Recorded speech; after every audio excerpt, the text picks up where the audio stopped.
நாங்க பார்த்தோம். சோபா போனா சோபா தானே போச்சு, வேற என்ன போச்சு? சோபா தான் போச்சு. அப்புறம் என்ன? சோபா போச்சு. ஏன்னா லஞ்சம்ங்கிறத வந்து ₹1 லஞ்சம் தான்.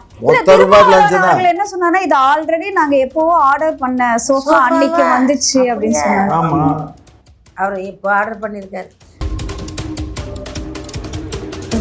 பொய் சொல்றதுன்னா கை வந்த கலை, கை வந்த கலை. பொய் புரட்டு தில்லு முள்ளு. பொய்ய போயும் போயும் மனிதனுக்கு இந்த புத்தியை கொடுத்தாலே. இதை வந்து அப்பவே பாட்டார் அவர் எம்ஜிஆர். திருட தூண்டுறதே நீங்க தான். ஆமா, திருட தூண்டுறதுக்கு காரணம் வறுமை. ஆமா, அதை உருவாக்குனது திமுகவும் அண்ணா திமுகவும். திருட தூண்டது ஏழ்மை, அதை ஏற்படுத்துறது அண்ணா திமுகவும் திமுகவும். இன்னைக்கு பஞ்சம் இதை உருவாக்குறது அண்ணா திமுகவும் திமுகவும். இன்னைக்கு விவசாய கொண்டு குவிச்சது அண்ணா திமுகவும் திமுகவும். உங்க லட்சணம் நல்லா இல்ல. நீங்க ஒழுங்கப்பா. 75 வருஷமா புட்டிச்சிருந்த ஒரு பெரிய கஷ்டங்களை புட்டிச்சின்னு நினைக்கிறோம்.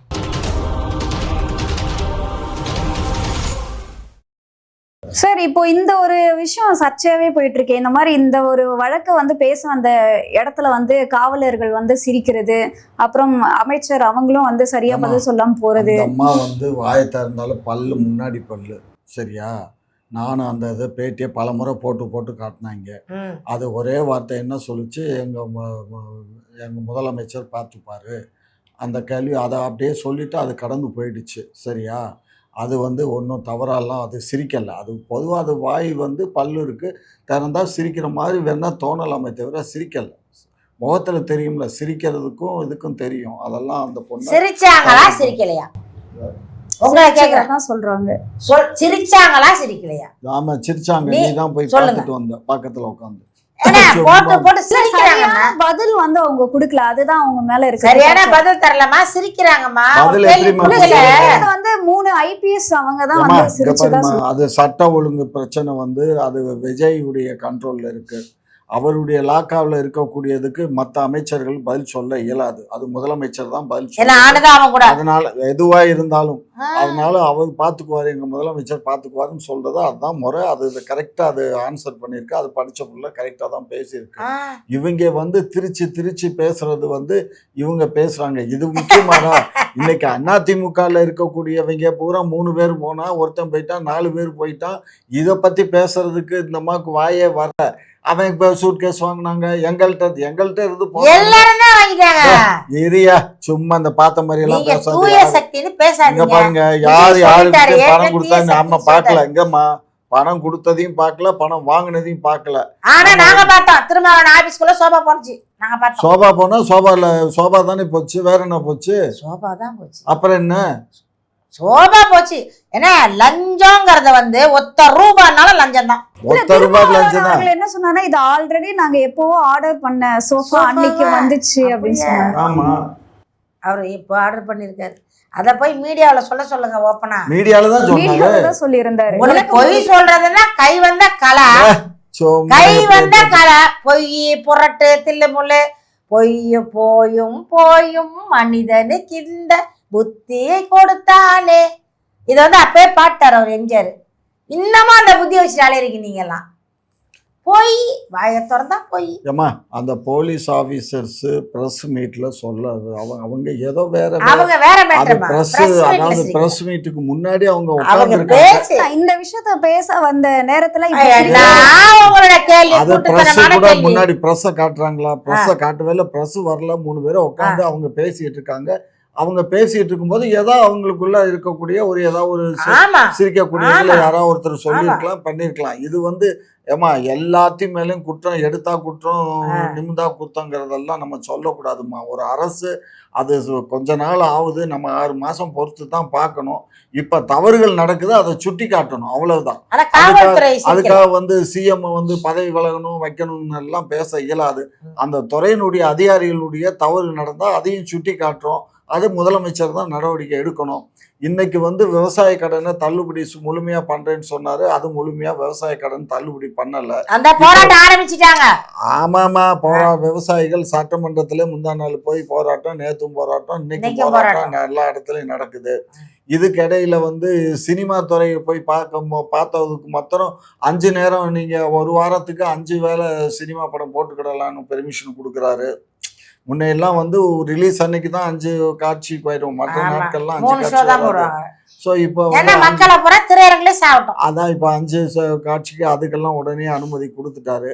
ஸோ அதுக்கப்புறம் வந்து சில விஷயங்களை வந்து அவரையும் மீறி தான் நடக்குது. இப்போ இந்த கற்பழிப்பு சமாச்சாரங்களும் கொலைகள் நடக்கிறதெல்லாம் வந்து அப்பயும் நான் சொன்னேன், முதலமைச்சர் கண்ட்ரோலில் அந்த இலாக்கா இருந்தாலும் முதலமைச்சரே போய் ஒவ்வொருத்தருக்கும் பாதுகாப்பு கொடுக்க இயலாது. பாதுகாப்பு கொடுக்கறதுன்னா அந்த சரகத்தில் இருக்கக்கூடிய அந்த இன்ஸ்பெக்டர்ஸ் அவங்க தான் கூப்பிட்டு எவன் இந்த மாதிரி தவறான நபர்கள் இருக்கானோ அவனுங்களை கூப்பிட்டு காவல்துறை ஒருத்தர் பின்னாடி ஒருத்தர் போக முடியாது. வீட்டுக்கு 4 போலீஸ் நிப்பாட்ட முடியாது. சுய கட்டுப்பாடு வேணும். கதவை தயவுசு தாப்பால் போட்டு தூங்குங்க. தெரியாதவங்க தான் கதவை திறக்காதீங்க. பெண் பிள்ளையே தனியாக விட்டுட்டு போவாதீங்க. எங்கே போனாலும் கூட கூட்டு போங்க. நாடு கெட்டு போச்சு. அதனால வந்து நம்ம பயத்தோட பிள்ளைங்களை வச்சுக்கணுமா? அதை விட்டுட்டு கெடுத்துட்டோம்னா அந்த அம்மாவே போதையில் படுத்திருந்தாங்கன்னு சொல்கிறாங்க. ஒரு புள்ள இருக்கு, அந்த புள்ள கத்த பக்கத்து கூட கேட்காம இருந்திருக்கு. அந்த அயோக்கியம் பண்ணிட்டானுங்க. அவனுங்க என்ன பண்ணோம், நடு ரோட்டில் வச்சு அவனுங்க கழுத்தை வெட்டுங்க. நாங்கள் ஆதரவு தரோம். அதை செஞ்சீங்கன்னா பயப்படுவான்.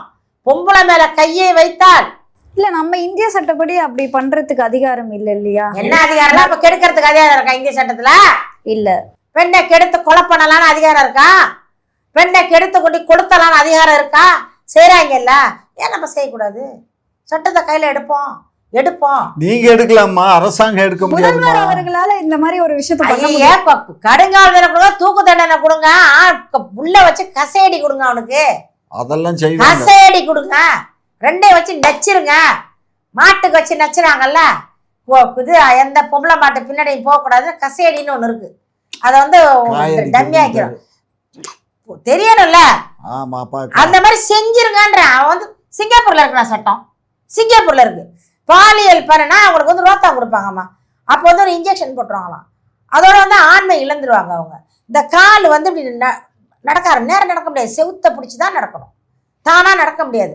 அது வந்து என்னன்னா தன்னுடைய ஆண்மை இழந்துடுற அளவுக்கு பண்றாங்க. பாருங்க, போய் துபாயில வந்து நீ கற்பழிச்சா கழுத்தை விட்டாங்க. சட்டத்துல இடம் இல்லைன்னு சொல்றீங்க. துபாயில வந்து பாருங்க, போய் வெள்ளிக்கிழமை நடு ரோட்ல உட்கார கழுத்தை வெட்டுறான்ல. பெண்ணை கை வச்சா செய்யறான்ல. ஏன் நீங்க செய்ய முடியாது? மத்திய அரசு தானே கொண்டு வரணும். இதெல்லாம் வந்து சாக்கு போக்கெல்லாம் சொல்லக்கூடாது. வெளிநாட்டுக்கு போறீங்க, வெளிநாட்டுக்கு போறப்ப நான் தமிழன், நான் வந்து வேட்டி தான் கட்டுவேன், அரக்கை சட்டை தான் போடல, அப்படியே கோட்டு சூட்டு மைனர் குஞ்சு மாதிரி போறீங்கல்ல. அப்ப அமெரிக்காவை ஆதரிக்கிறீங்களா? சட்டத்தை கொஞ்சம் எடுங்க, பண்ணுங்க, 4 பேரை தூக்குனீங்கன்னா தானா தவறுகள் குறையும். ஃபர்ஸ்ட் இந்த காவலர்கள் வந்து லஞ்சம் வாங்குறாங்க, நிறைய வாங்கினதை கொஞ்சம் குறைக்கணும். அவர்கள் சைடு பண்ணுவாங்க, அதை கொஞ்சம் குறைக்கணும்.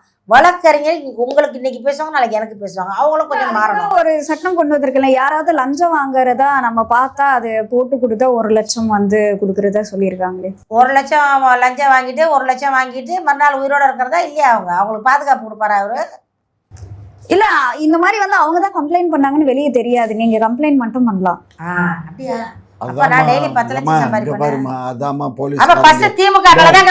போலீஸ்காரங்க கசிய விட்டுருவாங்கம்மா. போலீஸ நம்பி இந்த யாரும் தவறு சொல்ல மாட்டாங்க.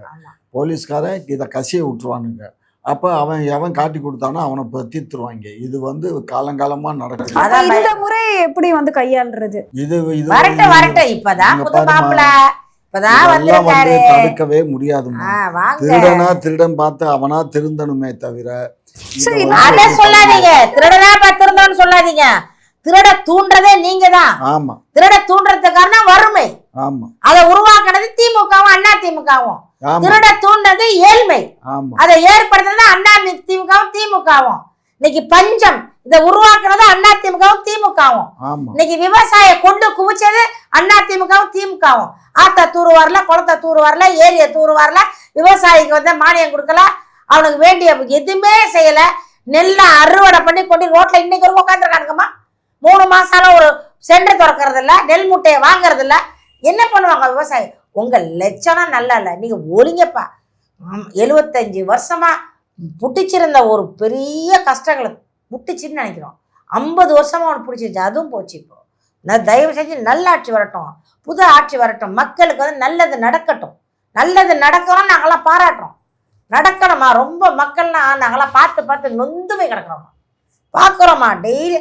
எங்கள் வீட்டு தெருவு பார்த்தா ஃபுல்லாக அப்பார்ட்மெண்ட் தான், 2 பக்கம் அப்பார்ட்மெண்ட்டு. அவ்வளோ ஜனம் இருக்குது, எல்லார் வீட்லேயும் கார் இருக்குது, எல்லார் வீட்லேயும் ஆளுக்கு 2 பைக் வச்சுருக்காங்க. அது வர்றதுக்கு ரோடு கிடையாது எங்கள் தெருவில், பூரா இப்படி தான் வரும். வரும்போது அதை ஆடிக்கிட்டு தான் வரும், இங்கிட்டு அங்கிட்டு போகணும். இல்ல அடிப்படை தேவைகள்லாம் திமுக பண்ணிட்டோம்னு சொல்றாங்களே, நீங்க ரோடே இல்லைன்னு சொல்றீங்க. அடிப்படை தேவைன்னா அவங்களுக்கு பண்ணியிருப்பாங்க, அவங்க வீட்டுக்கு பண்ணியிருப்பாங்க, அவங்க எம்எல்ஏ வீட்டுக்கு பண்ணியிருப்பாங்க, எம்பி வீட்டுக்கு பண்ணியிருப்பாங்க. முக்கியமான கிரீன்வே சாலைக்கு போட்டிருப்பாங்க ரோடு. அவர் கலைஞர் வீட்டுக்கு பாதை ரோடு போட்டிருப்பாங்க. எடப்பாடியார் வீட்டுக்கு போகிற ரோட்டை பாருங்க, தண்ணி மாதிரி போட்டு வச்சுருக்காங்க. ஓபிஎஸ் ஊரில் பார்த்தீங்கன்னா அவர் வீட்டுக்கு போகிற தண்ணி மாதிரி போட்டு வச்சுருக்காங்க. அவங்க பண்ணி வச்சுருக்காங்க. அதெல்லாம் மக்களுக்கு என்ன செஞ்சாங்கன்னு கேளுங்க. மக்கள் இன்னமும் துயரத்தில் தான் இருக்காங்க. இன்னமும் ரோட்டில் அந்த நோண்டின பள்ளம் நோண்டினபடி தான் இருக்குது. உடஞ்ச ரோடு உடஞ்சபடி தான் கிடக்கு. அந்த காவான்னு ஒரு பேரை சொல்லிட்டு சரியான டுபாய் கொடுப்பா திமுக. ஒரு கான்ட்ராக்ட் கொடுத்து அது என்னமோ என்னென்ன இது மழைநீர் வடிகால்னு ஒன்று போட்டாங்க. பெரிய கூண்டு, பெரிய கூண்டு, இவ்வளோ பெரிய கூண்டு. அதாவது 10 அடி ஆழம், 5 அடி அகலம், உயரம் 10 அடி போட்டு மண்ணை போட்டு மூடிட்டாங்க. நம்புங்க, நீங்கள் செக் பண்ணுங்க. இங்கேருந்து போயிருக்கு, அம்பத்தூர்லேருந்து ஆவடியிலேருந்து எல்லா ஊருக்கும் போயிருக்கு. அந்த பைப்பை போட்டு மூடினாங்க பாருங்க. அது எங்கேருந்து வடியும்? ஓட்டம் தான் தண்ணி போக முடியும், வடியறதுக்கு வழி இல்லை. அது வடிஞ்சு போகிற இடம் எங்கன்னு தெரியலை. ஆனால் என்ன பண்ணாங்க தெரியுமா? அந்த மண்ணை பூரா நோண்டி மலையாக கொட்டிட்டாங்க. நைட்டு 10 மணினா ஒரு நாளைக்கு 50 லாரி அந்த என்ன மண்ணை வண்டல் மண்ணாது அதை அள்ளிட்டு போய் 10 லாரி 20 லாரி விடிய மண் அள்ளுறது தான் வேலைங்க. இதுதான் திமுக ஆட்சியில் கவுன்சிலுக்கு கொடுத்த ஜாப். இது உண்மையா இல்லையா? பொதுமக்கள் இதெல்லாம் விஜய் அவர்கள் தடுக்கணும்னு சொல்றீங்களா? தடுக்கணுமா? நான் என்ன சொன்னேன், ஒரு சொல்லல்ல செயல். ஒரு சொல்ல வந்து சொல்லா இருக்கக்கூடாது, செயலாக்கணும், செயல் வடிவமாக்கணும். ஒன்றை சொல்லிட்டு விட்டுறக்கூடாது, அதை நடக்குதான்னு பார்க்கணும், கேட்கணும், திருப்தி படணும் மக்கள். அதை வந்து பார்க்கறதா செயல். அதை வந்து முழுமையாக செய்யணும்னு நாங்கள் நினைக்கிறோம். முழுமையாக செய்யணும். சும்மா குருட்டாம்போக்கில் உனக்கு 5000 இலவசம், உனக்கு 10,000 இலவசம், உனக்கு கல்வி இலவசம், உனக்கு மருத்துவம் இலவசம், எல்லாரும் வந்து இலவசத்தை வாங்கிட்டு எல்லாரும் குடிச்சிட்டு போய் கும்பலாக சாவுங்க. எல்லாரும் இலவசத்தை வாங்கிட்டு கஞ்சி அடிச்சுட்டு சாவுங்க. இன்னும் இலவசத்தை தரலாம் வாங்கி உங்கள் அம்மா அடித்து போட்டுட்டு அந்த காசையை பிடிக்கிட்டு போய் பாலியல் பண்ணின்னு ஒரு பொண்ணை கெடுத்து கொண்டுடுங்க.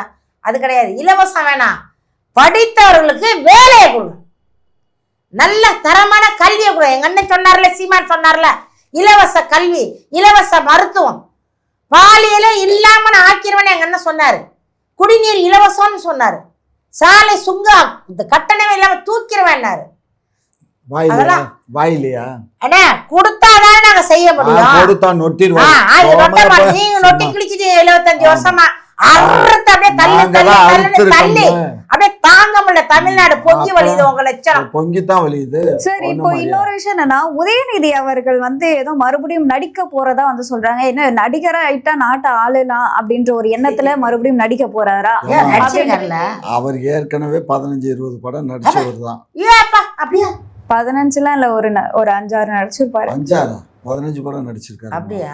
ஒரே ஒரு படம் தான் பாப்புலர். அந்த அதனால ஆமா, அவர் நிறைய ஜாங்கிரியோட படம் தான் கொஞ்சம் காமெடியா இருக்கும், நல்லா இருக்கும். படங்கள் நடிக்கிறதுனா நடிக்கலாம், இதுல என்ன இருக்கு? அவருக்கு நேரம் டைம் நிறைய இல்ல. இப்போ என்ன நெட்டிசன்லாம் சொல்றாங்கன்னா, ஒருத்தர் வந்து எலெக்ஷன் முடிஞ்சிட்டு மறுபடியும் நடிக்கவே போயிருவாரு அப்படின்ற மாதிரி சொல்லிட்டு இருந்தாங்க திமுக. இப்போ திமுகல இருக்கிற ஒருத்தர் தான் நடிக்க போறாரு. அதனால என்ன? அவர் நடிகர் தானே, சின்ன வயசு, அவருக்கு வேலை ஒண்ணும் இல்ல. சினிமா திரைப்படத்தில் நடிச்சா வருமானம் வருது. அரசியல்வாதின்னு பேசிட்டு இருந்தாங்க. முழு நேரம் இப்ப நம்ம எதையுமே தெரியாம பேசக்கூடாதுமா. அவர் போய் படத்துல நடிக்க ஆரம்பிச்சாருன்னா அதை பத்தி பேசலாம். யாராவது ஒருத்தன் கொளுத்தி போட்டு போயிட்டு இருந்தான்னா அதை பத்தி நம்ம பேச முடியாது. நடிச்சா என்ன தவறுன்னு கேக்குறேன். தவறு கிடையாது. அதே சமயத்துல அது தெரியாத ஒரு விஷயத்த நம்ம பேசக்கூடாது இல்ல. நடிச்சாலும் தப்பு இல்ல. ஆனா எல்லா செய்திகளும் வெளிவந்துட்டு இருக்கேன். மறுபடியும் மீண்டும் உதயநிதி நடிக்க போவதா தகவல். படிக்கலாமா என்னம்மா எல்லா வசதியும் இருக்கு அவங்களுக்கு. அரசியலுக்கு வந்துட்டா மறுபடியும் நடிக்க கூடாதுன்னு பேசிட்டு இருந்தீங்க. அதெல்லாம் கிடையாது. எம்ஜிஆரே வந்து நடிச்சுக்கிட்டு தான் அரசியல் ஆரம்பிச்சாரு. நடிச்சுதான் அரசியலுக்கு வந்தாரு. அதெல்லாம் ஒண்ணும் இல்ல. ஜெயலலிதா நடிகை தான். இவர் தான் அறிக்கை விட்டாரு, நான் வந்து ஆட்சிக்கு வந்துட்டேன்னா நான் நடிக்க மாட்டேன்னு விஜய் தான் சொன்னாரு. ஸோ விஜய்க்கு வந்து முதலமைச்சருங்கிறதுனால ஒர்க்கு ஜாஸ்தி ஆயிடுச்சு. எம்ஜிஆர் இருந்த 30 வருஷத்துக்கு முன்னாடி இருந்த காலம் வேற. இப்போ 30 வருஷத்துக்கு அப்புறம் ரொம்ப நாடு ரொம்ப பெரிய டெவலப் ஆகி போச்சு. நீ எந்த ஊர்ல இருந்த? நீ சிங்கப்பூர்ல இருந்து நேத்து ஒரு விஷயம் தெரியுமாமா? ஒரு வெளிநாட்டுல இருந்து வந்த விமானம் மீனம்பாக்கம் விமான நிலையத்துல கஞ்சா அதிகமான விலை உயர்ந்த கஞ்சா பிடிச்சாங்க. இப்ப எல்லாமே வெளிநாடுகள்ல இருந்து கஞ்சா இங்க வருது. முன்னாடி நாட்டுக்கு போகல.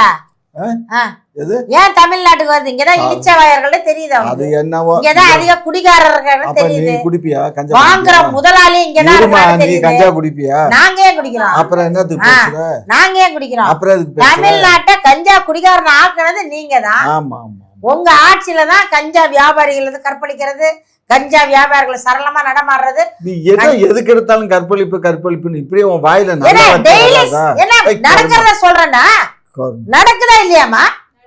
நடக்குதா இல்லையா? கொல்றானுங்களா இல்லையா? கொளுத்தி கொல்றானுங்கல்ல பரதேசி நாய்ங்க. கொண்டு காட்டுக்குள்ள வச்சு கொளுத்துறான். என்ன இன்னைக்கு ஒரு விஜய் வந்து 22 நாள் ஆயிருக்கு. 15க்கு மேற்பட்ட கற்பழிப்பு நடந்திருக்கு. 15ல கூட போயிடுச்சு. கூட போயிடுச்சுல.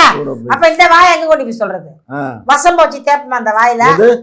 எல்லாத்தையும் விஜய் மேலே சொல்ற நீங்க. விஜய் மேல நாங்க என்னத்த சொல்றோம்?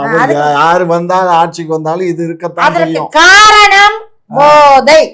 போதை. அப்ப நாங்கெல்லாம் சின்ன பிள்ளை இருந்தப்ப தெருவுலதாமா நடந்தோம், தெருவுலதாமா ஓடணும். இருமா அப்ப சாராய கடை மூட சொல்லுமா உங்க முதலமைச்சர்? அதுதான் சொல்றேன் நானும். மூட சொல்லு. நீங்க உங்க ஃபேக்டரி எடுத்து மூடணும். அவரை சொல்ல கம்பெனி எடுத்தோம்னா சரக்கு எங்க இருந்து வரும்? அதெல்லாம் சரக்கு இங்க இருந்து வராது. எல்லா மாநிலத்திலயும் சரக்கு வரும், கவலைப்படாத. அது ஃபேக்டரி இங்க இருக்க கடையில. முதலமைச்சர் மாண்புமிகு முதலமைச்சர் விஜய் அவர்கள் சொல்லியிருக்காரு, நான் வந்தால் என்ன சொன்னாரு? மாற்றத்தை தருவேன், மாற்றத்தை கொடுங்க, சாராய கடையை ஒழிங்க, கஞ்சா வியாபாரத்தை பிடிக்கிறாங்கல்லம்மா. ஏர்போர்ட்டுக்கு வந்திருக்கு அண்ணன் சொல்றாரு, தமிழ்நாட்டுக்கு வந்திருக்கு ஏர்போர்ட் விமான நிலையத்துல வந்து அந்த பிடிச்சிருக்காங்கல்ல. அதே திராவிட கட்சியா இருந்தா அப்படியே நாங்க பிடிக்காமல இருந்தோம். டேக்க பிரிக்காம அனுப்பிச்சிருவாங்க. ஆமா ஆமா. ஸ்கேன் கூட பண்ண மாட்டாங்க, டேக்கும் பிரிக்க மாட்டாங்க, இன்ஃபர்மேஷன் போயிடும். சார் இதுல வர்றாங்க, இந்த நம்பர் ஃளைட். ஏர்போர்ட் யார் கண்ட்ரோல்ல இருக்கு? யாரு?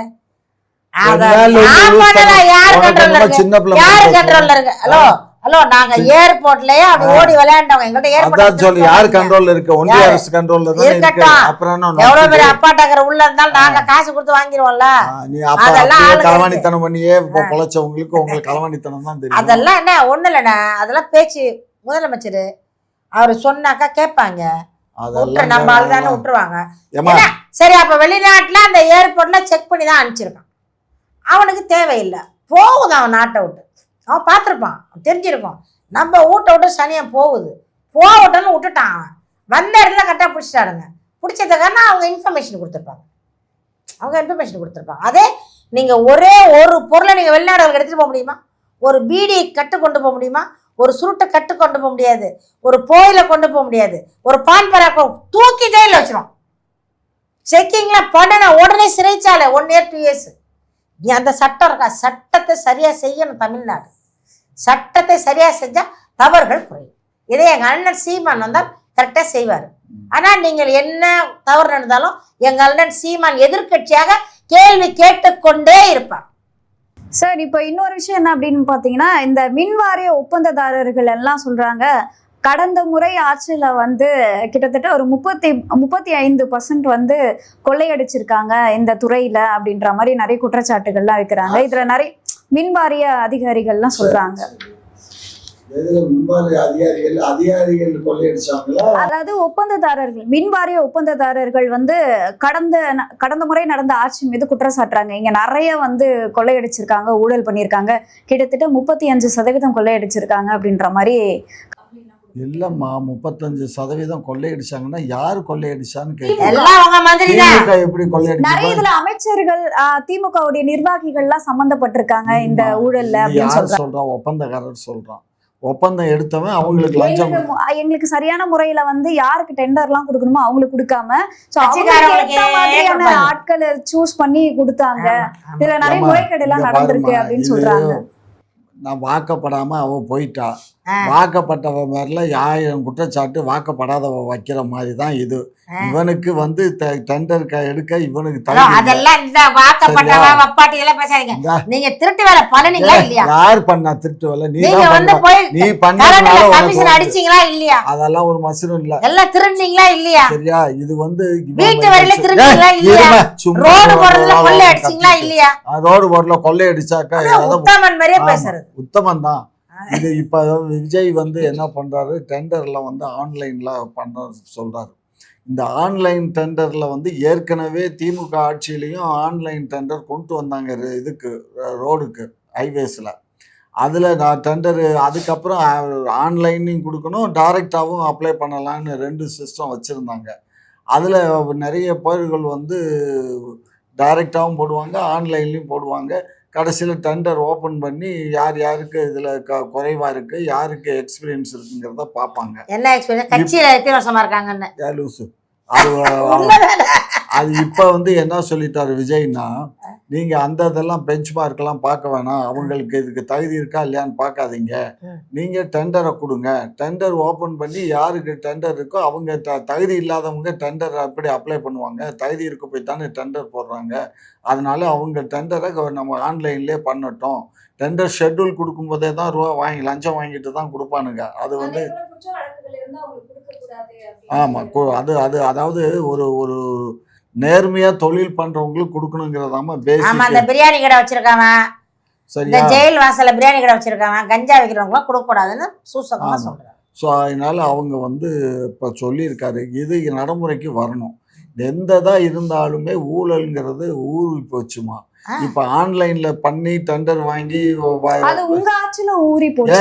எல்லா ஆட்சியிலையும் தாமா. ஊர்னதேங்க 75 வருஷம் ஆச்சு ஊறிக்காத. ஆன்லைன்ல இவரு டெண்டர் வாங்கி டெண்டர் ஓபன் பண்ணி ஒருத்தருக்கு அப்ப டெண்டர் ஒர்க்க கொடுக்குறாங்கன்னு வச்சுக்கோங்க. அந்த ஒர்க்குக்கு யாரு சூப்பர்வைஸ் பண்றது, எப்படி ஒர்க் நடக்குதுன்னு, யாரு அதை பில் போடுறது, அவங்க பார்த்து அவங்க பில் போட்டு தானே வரும். அப்ப அங்க எப்படி ஊழல் இல்லாம இருக்கும்? ஏமா ஏற்கனவே அவங்க இடைத்தரகர்களுடைய ஊழல் வந்து இதுல கம்மியாகும்ல. இடைத்தரகர்ல அரசியல்வாதியுடைய ஊழல் கம்மியாகுங்கிறான். கண்டிப்பா ஆகவே ஆகாது. இப்ப அங்க வந்து வட்ட செயலாளர் 40 லட்சம் ரூபா கொடுத்துருக்கான், 1 கோடி ரூபா கொடுத்துருக்கான் மாவட்ட செயலாளர்னா அவன் எங்க போவேன்? மந்திரியா மந்திரியா இல்லாதவன் பூரா மந்திரி வந்துட்டுவன் வேணா அதுல கமிஷன் வாங்காம இருப்பான். இவன் எம்எல்ஏ, வட்ட செயலாளர், மாவட்ட செயலாளர்லாம் இவன் காசு கொடுத்தா இந்த கட்சியிலேயே ஜாயின் பண்ணிருக்கானுங்க தவேகால. அப்ப அவன் எங்க போவான்? ரோடு போடுறான்னா ரோடு போடுறான்னா அவன் கட்சி கொடுத்துதான் எம்எல்ஏ, அதாவது காசு கொடுத்துதான் எம்எல்ஏ இருக்காங்கன்னா அப்போ ஹேண்டிகேப்ட் தலித் மக்கள்லாம் எப்படி வந்து இப்போ எம்எல்ஏ அதெல்லாம் 26 எம்எல்ஏக்கள் இல்ல காசு செலவு பண்ணி வந்திருக்காங்க. அதெல்லாம் நம்ம பேசலாம், நம்ம பார்க்காத ஒரு விஷயம். சொல்றத நம்மளும் சொல்றோம், அவ்வளவுதான். ஆனா இந்த டெண்டர்ல இது நடக்கும். டெண்டர் பில் போடுறது வந்து ஏஐ தான் பில் போடணும், அதெல்லாம் முடியாது. அவன் அதிகாரி தான் சூப்பர்வைஸ் பண்ணணும். அதிகாரி மாத்துறதுக்காக தான் இந்த திட்டமே கொண்டு வந்தாங்க.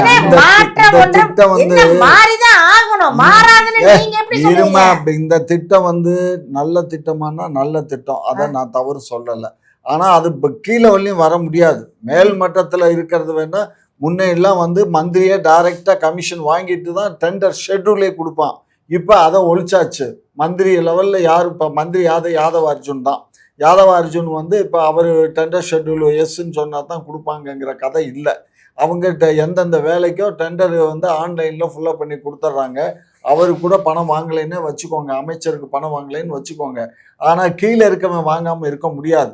நான் ஏற்கனவே ஒரு கான்ட்ராக்டருங்கிறதுனால சொல்கிறேன். நான் ஏற்கனவே டெண்டர் ஷெட்யூல் வாங்கும்போது யாருக்கும் லஞ்சம் கொடுத்ததில்லை. முடியாதுன்னே சொல்லி தான் நான் வேலையை எடுத்தேன். நான் வேலையை ஒழுங்காக செய்யணும்னா எவனுக்கு நான் லஞ்சம் கொடுக்க மாட்டேன்னே பேசி தான் அந்த வேலையை செஞ்சேன். ஆனால் அதே சமயத்தில் அங்கே இருக்கக்கூடிய இந்த வட்ட செயலாளர் மாவட்டத்துக்கெலாம் வந்து ஐயா நாங்கள் இந்த கூட்டம் போடுறோம், அது போடுறோம், இது போடுறோம், நன்கொடை கொடுங்க, அது கொடுங்கன்னு கேட்கத்தான் செய்வான். செய்யாமல் இருக்க முடியாது. அப்படி செய்யலைன்னா அங்கே வந்து நீங்கள் சரியாக காங்கிரீட் போடல, சரியாக ரோடு போடலன்னு தகராறு பண்ணுவான். இந்த ஒரு சினிமாவில் இந்த எல்கேஜிங்கிற ஒரு சினிமாவில் பாலாஜி பண்ணுவார், பார்த்தீங்களா? எல்கேஜி பார்த்தீங்கல்லம்மா, அதே கதை தான். இப்ப அந்த கதை சரி, இப்ப நீங்க என்ன சொல்றீங்க? லஞ்சம் வாங்குவாங்கன்றீங்களா? எதுக்கு நீங்க இவ்வளவு சொல்றீங்க? வாங்குவாங்களா வாங்க மாட்டாங்களா? வாங்குவாங்க. லஞ்சம்னு இருக்காது. லஞ்சம்ங்கிற பேர் இல்லாம ஒழிக்க முடியாதுன்னு சொல்றீங்க. 100க்கு 100 முடியாது கண்ணு, 100க்கு 100 முடியாது. எடுக்கிறோம் கையை நக்கிதான் பாப்போம். அப்புறம் சோப் போட்டா கழுவுவான் இருக்கும். ஆனா பாப்போம், ஆனா குறையும் திமுக அளவுக்கு. அப்பா ஆமா, இவங்க வந்து மலை முழுங்கி மகாதேவனுங்க.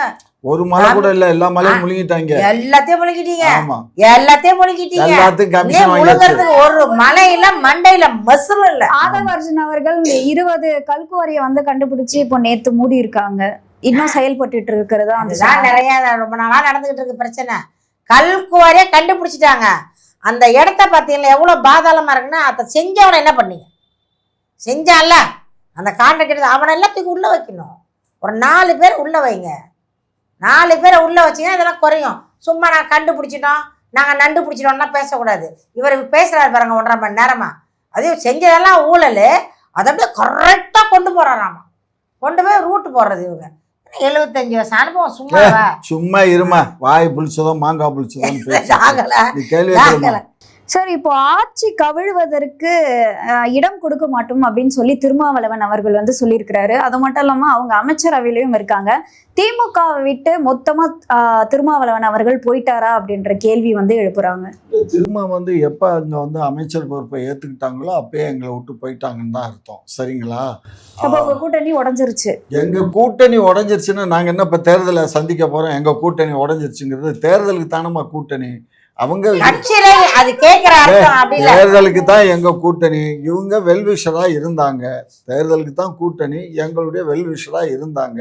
எங்கள்கிட்ட ஆட்சி இருமா, ஆட்சி சொல்றத கேளுமா. ஆட்சி இருந்ததுனால எங்களோட வெல்விஷரா இருந்தாங்க. இப்ப எங்கள்கிட்ட ஆட்சி இல்லை. நாங்க வந்து அவங்களுக்கு ஆதரவு தரலாமா வேணாமா அப்படின்னு கேட்டாக்க நாங்க வேணான்னு நாங்க சொல்லுவோமா? ஆதரவு தாங்கன்னு சொன்னோம், ஆதரவு கொடுத்தாங்க. அவர் திரு விஜய் அவர்களுக்கு வந்து என்ன ஒரு பயம்னா, இன்னைக்கு ஆதரவு கொடுக்குறாங்க வெளியில இருந்து, நாளைக்கு ஏதாவது ஒரு சூழ்நிலையில வாபஸ் வாங்கிட்டாங்கன்னா நம்ம அரசு கவிழ்ந்துருமேன்னு அவருக்கு அந்த பயத்தினால அவங்க என்ன பண்றாங்க, 2 பேரும் நீங்க அமைச்சர் பொறுப்பை ஏத்துக்கோங்கிறாங்க. அதனால முஸ்லீம் லீக்கும் இவங்களும் இதை ஏத்துக்கிறாங்க. சரியா? அமைச்சர் பொறுப்பை ஏத்துக்கிறாங்க. அது எனக்கு தப்பு இருக்கிறதாக எனக்கு தெரியல. ஆதரவுன்னு கொடுத்தாச்சு, அதுக்கப்புறம் உள்ள இருந்தான்னா வெளியில இருந்தான்னா 2 ஒண்ணு. சரியா? அது வந்து இப்ப என்னன்னா எங்க தொண்டர்கள் என்ன நினைக்கிறான், நம்ம கஷ்டப்பட்டு இவங்களை ஜெயிக்க வச்சோமே, இவங்க வந்து இந்த மாதிரி போயிட்டாங்களேங்கிற ஒரு வைத்தறிச்சல்லாம் அங்கங்க இருக்கத்தான் செய்யும். அதை எங்க முதல்வர் வந்து ரொம்ப அடக்கிடுவாரு. அதெல்லாம் பண்ணக்கூடாதுப்பா அப்படின்னு சொல்லி ஏற்கனவே சொல்லி கூப்பிட்டு சொல்லிட்டாரு. அது அடங்கிடும், அவ்வளவுதான். இனிமே அந்த பிரச்சனை வராது. திருமாவளவன் அங்கதானே போயிட்டாருல, அப்புறம் என்ன போயிட்டாரு. ஆமா ஆமா.